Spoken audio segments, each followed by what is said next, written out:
What's up mga parts? It's your boy nga ulit, Gets TV, nagbabalik. Another holiday, another adventure tayo mga par. So matagal-tagal na naman nung huli nating upload. Almost half a year ata o halos ilang buwan din, hindi na natin nakakita kasi sobrang busy natin mga par sa trabaho at wala talaga tayong time. Tsaka pansin nyo din is bago na yung gamit nating motor. Yun, ito nga pala, bago na yung gamit nating motor. Yung motor natin na dati ay yung TMX na 125 natin is binenta natin. Tapos yung pinagbentahan syempre ay pinalit natin dito.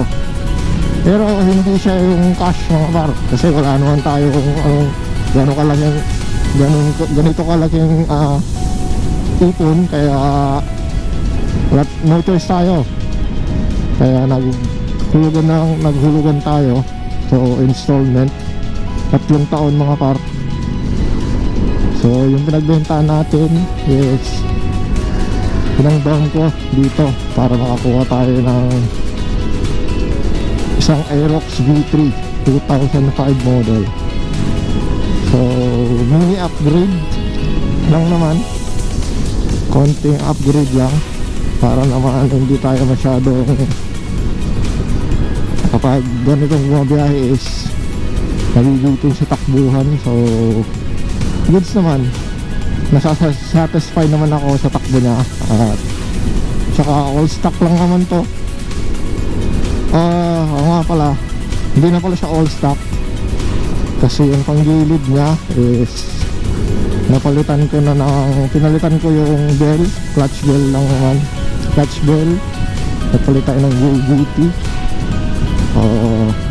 center spring na 1.2 at clutch spring na 1K, tapos straight 11 yung bola. So sa mga magaling tumuno dyan, kamusta naman po, pakirate naman po yung setup ko sa panggilid. Wala pa kasi tayong budget na pambili ng straight CVT. So tiis-tiis muna tayo sa paunti-unti kasi hirap din tayo sa monthly, medyo mabigat din mga par. Kung alam nyo lang po yung rate dito sa probinsya is naglalaro lang ng 505 at yun ay kakataas lang, nag-add lang ng 30 pesos ata ng dating minimum wage ng Region 1 na 4, nakalimutan ko na, 468 ba yun? Hindi ako nagkakamali, 468. Tapos nag-add lang hanggang kaya naging 505 ang minimum rate dito sa Region 1. So hindi naman tayo saan lang naman tayong hamak na minimum wage earner. Kumikita lang ng 505 daily. Minsan pa nga zero. Minsan zero ang araw natin. Abunado pa tayo sa pagkain, sa allowance natin sa gas. So anyway, mabuti pa rin naman ng Panginoon at nagpo-provide pa rin naman ng Panginoon ng panghihuhulog natin monthly. Tsaka yung gas na rin, lalo na ngayon, yung gas natin, ang per liter na ata ng kaninang nagkarga ako, yung per liter is 95. So nagkarga lang ako ng 200 pesos, which is lagpas 2 liters lang yun, 2.1 ata yun I think. Nagkarga tayo dun sa Rosario kanina nung nag-take off tayo. At plano natin is dito na tayo sa may malapit sa Maliko aakyat. Anyway nga pala mga par is holiday, araw ng Kagitingan. Hindi ordinaryong holiday na kung saan is gumagala tayo kung may time. Kasi today is uuwi tayo ng Difun Quirino. Yes, Difun Quirino po. Kasi bukas is kasal ng pinsan ko. So kinuha tayong abay sa kasal niya. So kailangan natin umuwi, which is nataon din na holiday ngayon. Tapos nagpaalam na lang ako sa supervisor ko is I think pumayag naman. Wala nga lang reply dun sa chat ko kasi hindi ako nakapagpaalam sa kanya ng personal. Pero I think payag naman yan, hindi na magagalit. Kaya ito tayo, diretsyon tayo. Nandito na tayo ngayon sa Tayug, Pangasinan. So ang natitira pang tatakbuhin natin is base sa Google Map 160 kilometers. Tatakbuhin natin yun ng 4 hours and 4 minutes. So samahan nyo ako mga par. At syempre dadaanan natin tong Maliko. Update ko kayo kung nasan na ba tayo, o mamaya update ko kayo kung akit na tayo ng Maliko. Let's go!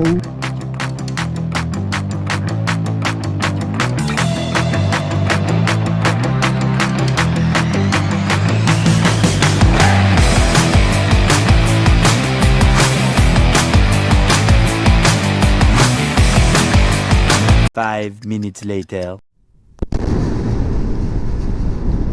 So yun o mga par, malapit na tayo sa paakyat kung saan mag-start yung liko-liko ng Maliko. So dumaan lang tayo saglit dyan sa may sentrum, nagpagas tayo. So nagpa full tank na tayo. Siguro kaya na to hanggang sa makarating tayo sa destination natin. So ito na yung tulay na paakyat. Ibig sabihin ito na, dito na mag-start yung liko-liko ng Maliko. Sa mga mahilig dyan sa banking, ito na yung mga paborito nyo. So yun na nga mga par, nagpagas tayo doon kanina pala, nag-take off tayo ng mga anong oras yun, mga 11:30. Galing tayo sa bahay. So nagpagas tayo doon ng mga 200 pesos lang, kaya sabi ko kanina. So kanina nagpagas na naman tayo, nagka-full tank na tayo doon sa may baba dyan sa sentrum. Ang binayaran natin is 300 plus 300 12 ata yun. So total ng gas natin is 500 plus. Hopefully na sapat na yun para makarating tayo doon. Kasi alam niyo mga par, is talagang mahal ang gasolina ngayon. Sobrang mahal, lalo na yung diesel. Sa mga diesel ang sasakyan dyan, ako, masakit talaga sa bulsa, aray ko. So makwento ko lang mga par, actually ilang beses na tayong nag-attempt na i-vlog ito. Hindi lang 2 beses ata, 3 beses ata yun. Pero hindi tayo pinagbibigyan ng pagkakataon. Kasi nga, ewan ko ba, ang daming mga, nung nakaraan lang mga par, nung uwi tayo ng Quirino din, ano din yun, doon tayo nagbagong taon. So syempre nag-attempt tayong i-vlog yun.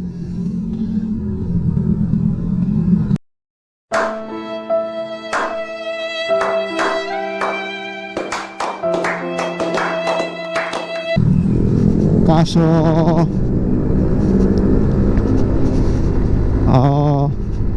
ang pangit ng camera angle ko dito.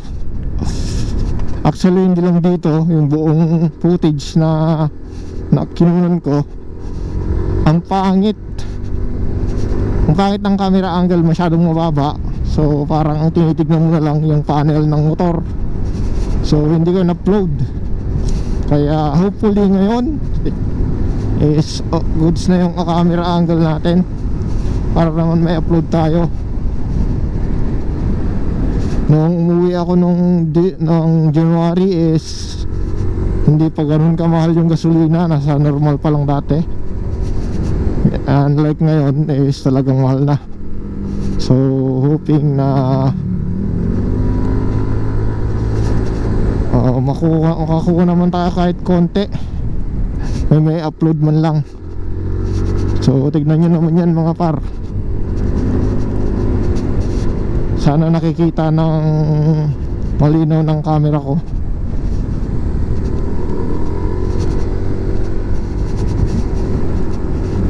Yung ganda ng view, grabe. Tsaka nga pala hoping na hindi rin malakas yung hangin dun sa taas. Kasi meron yung mga nakapanood ko na talagang malakas yung hangin sa taas. Minsan nga yung iba nga is talagang yung nakamotor, lalo nakamotor, natutumba na sa sobrang lakas ng hangin. So sana naman huwag naman ganun kalakas, para safe naman tayo makakyat at baba dito. Kasi minsan nung una kong akyat ata yun mga par, una kong uwi na nagmotor, gamit ko pa yung TMX 125 dati. December din yun. Ang sobrang lakas ng hangin, pero hindi ganun kalakas na totaling tutumpain ako. Kinaya naman mga par. So hoping ngayon na, lalo na ngayon is summer, mahangin talaga. Kakibat na ata ng mainit na panahon yung hangin na yun. So hoping kapag nasa medyo mataas-taas na tayo is wala namang ganung hangin na malakas. Ang daming umaakyat mga puros. Ang mga motor is puro matic.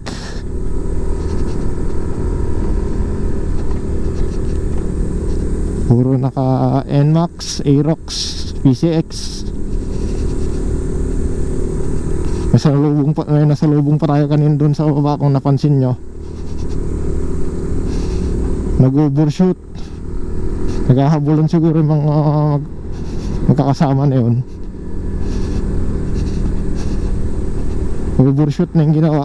Sobra naman.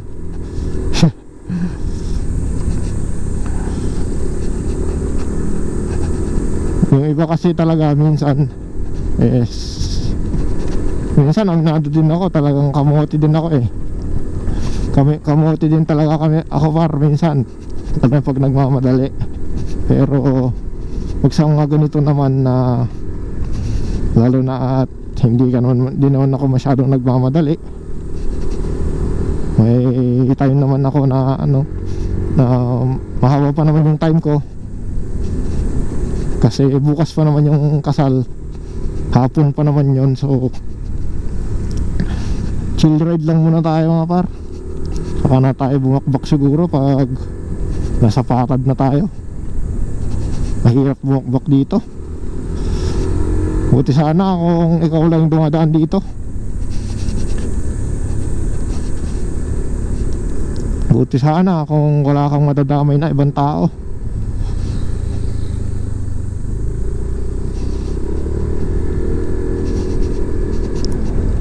So ingat-ingat din tayo mga par.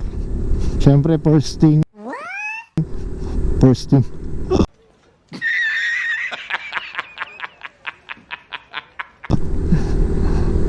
First things first is bago tayo mag take off, umalis sa mga bahay-bahay natin kung saan man tayo pupunta, is kailangan natin magdasal.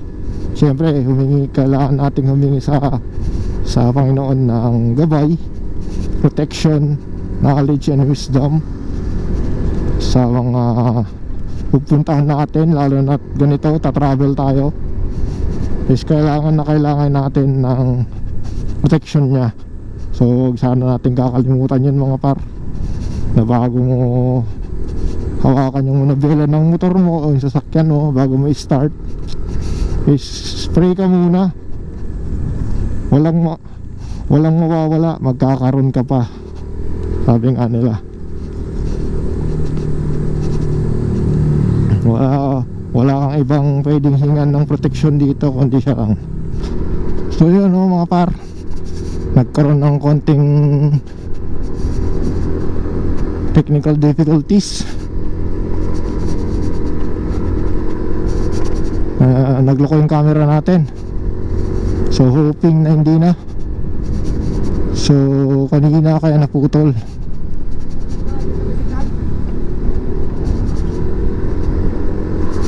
Uy, may nasiraan si kuya dun ah. So paakyat pa rin tayo mga par. Dito pa rin tayo sa paanan ng Maliko. Ano nangyari dito? May 6x6 dun ah. So yun sana all. Ang dami-dami kong nakikita ditong umaakyat, umababa. Surely galing sila dun sa taas, sa viewpoint siguro. Mga couples, sana all. Niluloko ako ng mga tito-tita ko doon kahapon. Nung tumawag sila, tinatanong kung anong oras ako babiyahe. So sinasabi nila na sama naman yung jowa mo. Wala nga ni.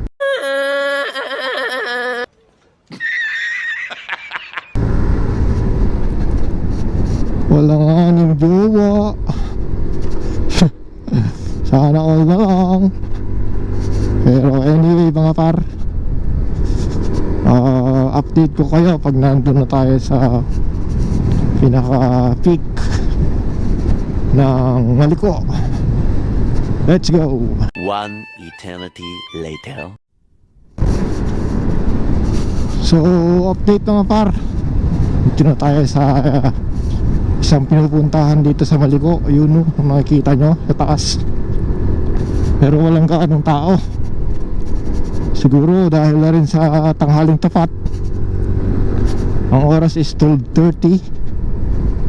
At saka siguro dahil na rin sa mahal na gasolina, is hindi na ganun kadami yung umaakyat. Tulad na lang dito mga par, nung huling punta namin talagang daming tao dyan. Dito punong-puno yung parking. Pero tignan mo naman, merong mga mangilan-ngilan lang na pumupunta. Siguro dahil sa gasolina, mahal na gasolina. Pag holiday dito mga par, sigurado ang daming tao. Pero ngayon tignan mo naman, ang linis. O konti ng mga dito, marami ka na masasalubong dito eh. May pumupunta ang bumababa dyan, galing na dun sa taas, sa pinaka landmark ng Maliko. Dun sila pumupunta. Pero ngayon parang ang linis ah. Nung dumadaan, meron na rin mga tumatayo ditong mga building.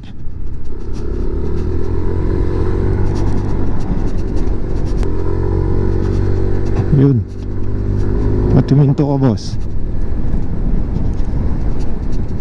Bossing, nagpapahinga si bossing.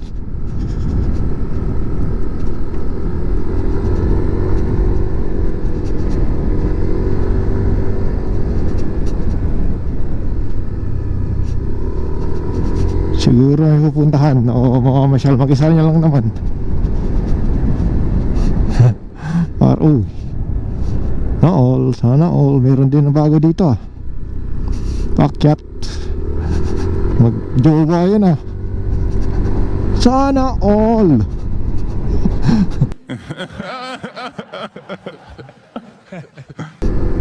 So tingnan nyo naman mga par, bakit sinusunog yung bundok? Oh, sunog eh. O bushfire lang talaga, sobrang init ng panahon. Oh, nasusunog pa rin kung nakikita nyo mga par, yung banda dun. Ba't sinusunog? Update din sa Maliko mga par, meron pa rin mga part ng Maliko na under construction. So ingat-ingat sa mga nagpaplanong umakyat in the future days, mga gustong masyal dito. Siguro hoping na bago magtag-ulan ulit tapos na nila yan.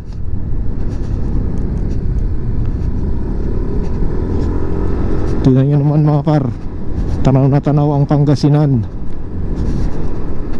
I think it's ano yan, Tayug and San Nicolas. Tanaw na tanaw mo yung Pangasinan eh. Oh, tignan mo naman yan.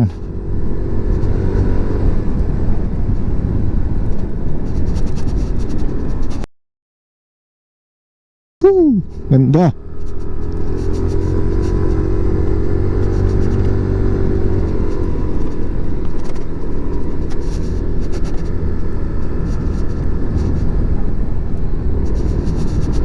Welcome to Tamang Di Kalit View. What? Bro, what are you talking about, man? Di Kalit View Deck. Ganda. Much later. So, update mga par. Nakababa na tayo ng Maliko. Ito na tayo sa Nueva Vizcaya, Santa Fe, bayan ng Santa Fe. So ito na yung mismong bayan nila. Pahinga muna tayo dyan sa may 7-Eleven. Yun.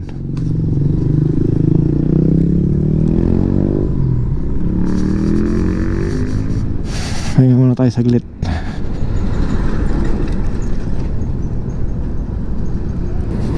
So update mga par. Tapos lang natin magpahinga saglit sa may 7-Eleven Santa Fe, Nueva Vizcaya. So ito na, diretso na tayo. So wala na masyadong liko-liko rito. Kaya tayo na nating bakbakin. Sobrang init ng panahon. So sana bago mag 3 nandun na tayo. Kasi naman sa Google Map natin, tatakbo lang natin ng 2 hours and 27 minutes yung 110 kilometer. So update ko ulit kayo mamaya mga par pag malapit na tayo sa Isabela. Let's go. Many months later. So what's up mga parts, update. Dito na tayo sa huling bayan ng Nueva Vizcaya, ang Jadi, kung saan traffic pa rin. Hindi, dahil sa ginagawang kalsada, meron silang tinatayong retaining wall. So traffic. 5 minutes later. Yun ako mga par. So update, nakalis na tayo dun sa kaninang traffic. Ito na tayo, welcome to Isabela. Woo! Ito na mga par, Isabela, thy will be done. Welcome sa Isabela mga par. So konting tiis na lang. Nasa Quirino province na tayo. Ayan oh, ang ganda pa rin. Sana nakikita nyo mga par. Konti na lang. So samahan nyo ako mga par hanggang sa uling sandali ng video na to. Di bale, konti na lang to mga par. Ilang kilometro na lang. Sabi sa Google Maps 17 kilometer. Okay. 6.5 hours later.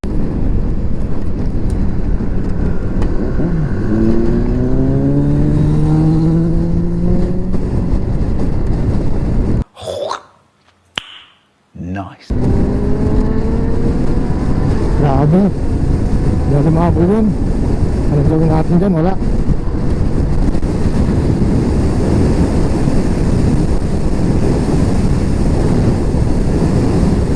Hindi natin gaya mga par. Big pa naman. Pero sana soon. Sana magka-big bike din tayo, diba? 2,000 years later. So eto na mga par, yung malapit na yung junction na papasok papuntang Quirino.